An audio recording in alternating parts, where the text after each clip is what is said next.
বিটিএসরা সবসময় আর্মিদের যেভাবে অনুপ্রাণিত করে। আমাদের আরএম সে বলেছিল, তুমি যদি সর্বোচ্চ চেষ্টা করো তবে তোমার পক্ষে কোনো কিছুই অসম্ভব নয়। সে আরো বলেছিল, কেউ কুৎসিত হয় না, আমরা শুধু বিচারমূলক সমাজে বাস করি। আমাদের জিন বলেছিল, তুমিই একমাত্র ব্যক্তি যাকে তোমার ভালোবাসা উচিত। সে আরো বলেছিল, যদি সঠিকভাবে বাঁচো তবে একবারই যথেষ্ট।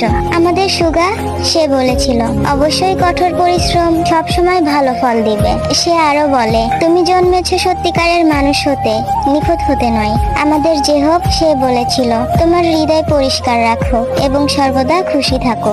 সে আরো বলে, ভয়ের উপর ভিত্তি করে কখনো সিদ্ধান্ত নিও না, সিদ্ধান্ত নাও আশঙ্কা ও সম্ভাবনার উপর ভিত্তি করে। আমাদের জিমিন সে বলে, সবার সাথে ভালো ব্যবহার করো, কিন্তু নিজের কথা কখনো ভুলে যেও না। সে আরো বলে, যে স্বপ্নটির পিছনে তুমি এতদিন ছুটে বেরিয়েছো সেটা তুমি কখনোই ছেড়ে দিও না। আমাদের গুড বয় ভি সে বলেছিল, নিজে গর্বিত না হওয়া পর্যন্ত থামবে না। সে আরো বলেছিল, ভুলে যাও কে তোমাকে কষ্ট দিয়েছে, কিন্তু সেই কষ্ট তোমাকে কি শিক্ষা দিয়েছে সেটা কখনোই ভুলে যেও না। আমাদের ছোট মেম্বার জংকুক সে বলেছিল, সফলতার ত্যাগ চাই এবং কঠোর পরিশ্রম তোমার ভাগ্য পরিবর্তন করতে পারে। আমাদের জংকুক আরো বলে, তুমি যদি দুঃখী না হও তবে কখনোই সুখের মর্ম বুঝবে না।